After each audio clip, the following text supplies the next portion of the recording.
my show had value and that I'm sorry that that what I was doing had value. Had value. And in the end, I'm sorry, I try not to cry on TV. And I say this is kind of like being on TV, so I apologize.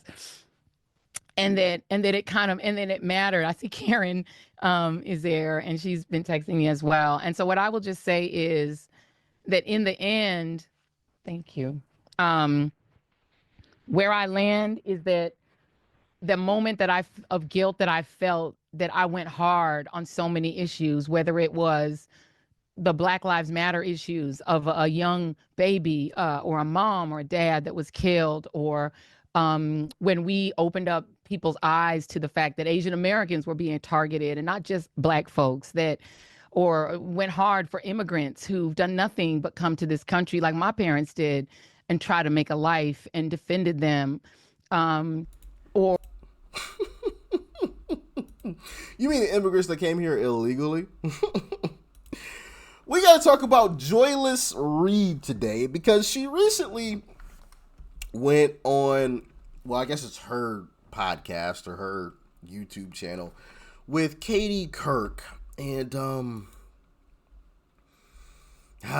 man, she just still doesn't get it. You know, it's crazy how, like, no Democrats, well, almost none, there are a few, who just don't get it. They just don't get it. You know, it's mind-boggling to me on one hand, but then on the other hand, it's not because they're Democrats, you know, so of course they wouldn't get anything that's going on right now. But I want to play this clip because it's quite interesting to say the least. All right? With that being said, let's dive in. Hey, Joy, so can I ask you a personal question? of course. I've So- already given in about, I've already talked about my perimenopause. So as you can see, I'm open to anything. So what exactly happened at MSNBC? What's really amazing is that I've been asked this so many times, and people think that I'm just saying it to BS, but I'm being honest with you, I don't know. Literally, Yeah, you do. We all know. You know. Katie, my show, The Readout, my wonderful team and I, we won an NAACP Image Award in late January, and within less than a month. So a DEI award you're happy about. Man, these folks, bro. You're happy about a DEI award. Right. These folks are just so... and then they wonder why they lose. You know? And listen, I'm not saying what I'm about to tell you is right, but, like, that's a participation trophy. Even me at a young age didn't appreciate or didn't want participation trophies. I wanted to win. And I think I've told y'all this story, but when I was younger, I think I might have been 10, maybe 9. I played in a basketball tournament and we won second. And they gave me a trophy for it. And immediately after they handed everybody the trophies, I took my trophy and just launched it across the gym floor and walked out. I'm not saying that's right. Obviously, I'm not saying it's right. But what I am saying is I didn't want a participation trophy. Now, if I won, if I got first place, if the team got first place, all right, cool. Yeah, thank you. I appreciate it. But you giving me a trophy because I lost? Bro, I don't want this. I don't want this.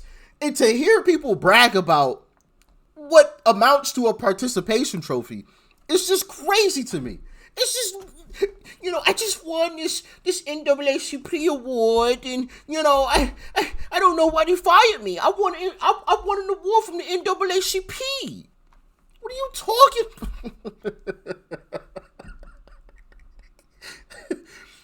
Am I tripping, y'all? Am I tripping? But I feel like there is like a subculture of people who like celebrate this kind of stuff. Participation trophy awards. Like, who cares you participated? Win something. What happened to that mentality? Like, go out and win, bro. What, you happy because you participated? Am I tripping? Y'all let me know. Maybe I am. I don't know. Talk to me, please.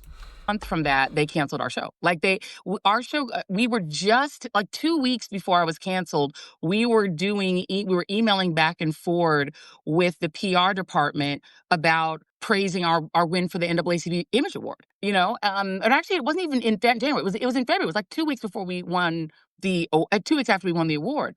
It came out. We were completely blindsided to the point where when I first was told on a Friday night that this story had dropped by a guy called Dylan Byers, Oh, right. I know who used to work Dylan. for CNN and used to work with the current Now president he of the works for network. Puck.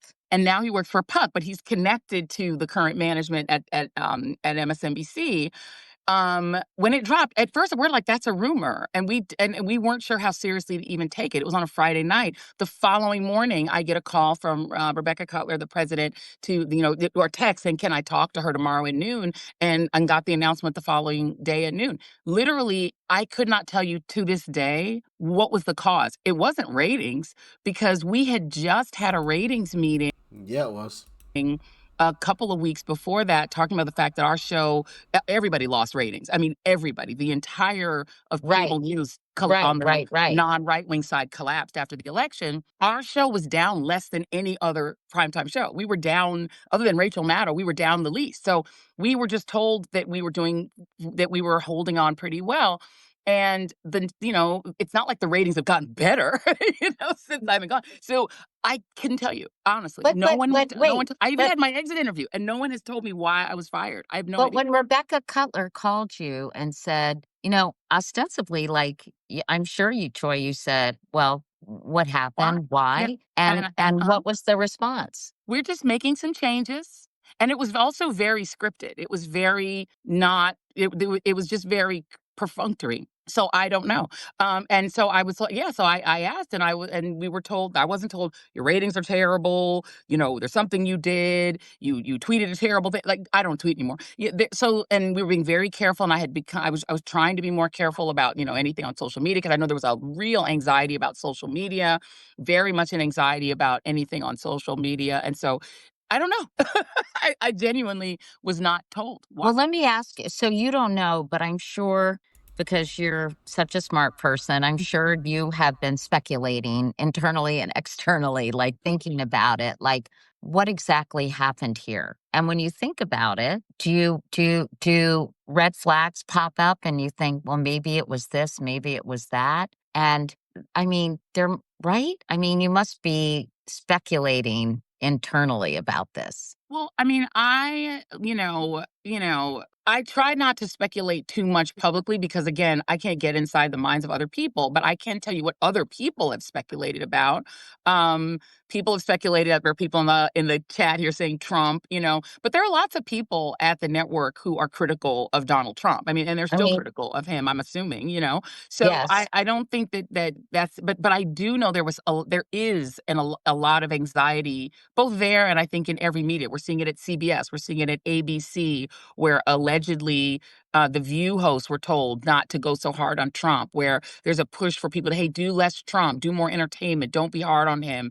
Yeah, I He's read very that. litigious. There's a fear of him. So I think there's, and obviously I'm But not Joy, just I mean, let's be honest, you were no different than Nicole or Rachel Maddow well, or, only in one way was I different. I'm a Black yeah, woman doing the thing. You know what I mean? And so I'm not different, but I'm different, because in my personal, I was just talking in terms of your criticizing of Trump. Yeah.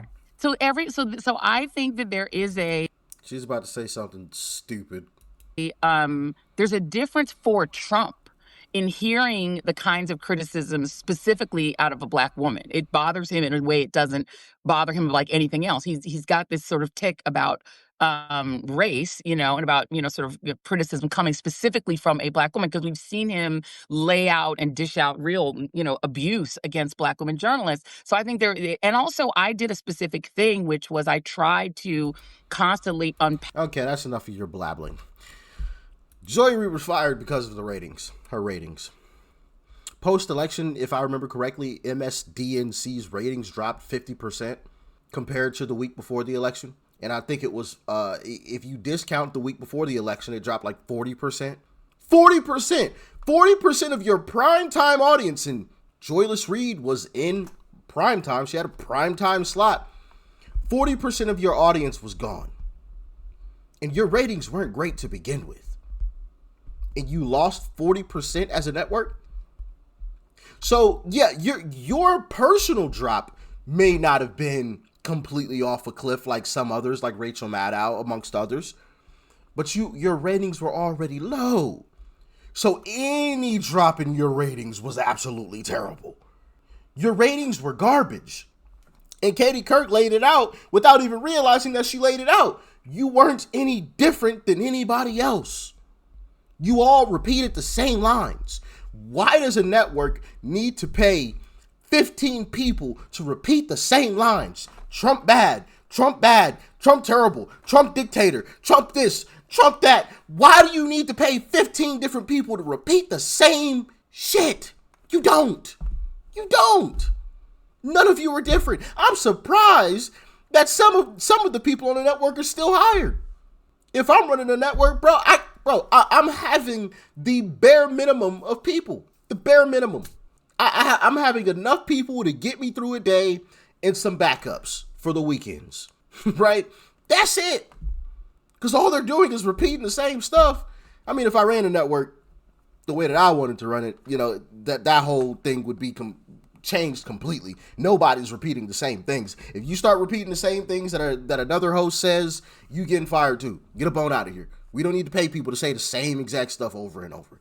But that's all it is. Repeating the same lines, and y'all were lying the entire time. You spent years lying about Uncle Trump. So yeah, when you lose the election after saying Kamala, wasn't it Joyless Reid on the night of the election that sat up there and said Kamala Harris ran a flawless campaign?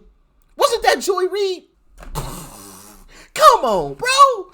From the same network, where a guy, by the name of Joe Scarborough got on national television and said, start recording your tapes here, and F you if you don't believe it. This is the best version of Joe Biden. Weren't you a part of that same network? So no, I'm not surprised.